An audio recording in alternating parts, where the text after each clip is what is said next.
antigen, and because of the presence of complement molecules, it makes the certain stronger complex between the antigen and antibody, and during this phase antibody gets the enough times to kill the antigens, and during this times antibody start to create certain configurational change in antigens, and after a certain period of times, because of this extra time which is provided by complement bindings, antibody successfully create certain changes in antigens, and finally antigen has become neutralized or destroyed because of the effect of antibody. Now we will see one more animations on screens which gives the very clear idea about a particular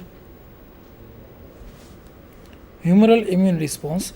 As we seen, a macrophage is ready to engulf the antigens, black color antigens engulfed by a macrophage in a form of phagosomes. After the synthesis of phagosome, this will mix with the lysosomal enzymes. This will make the phagolysosomes, and this phagolysosomes is known as antigen processing.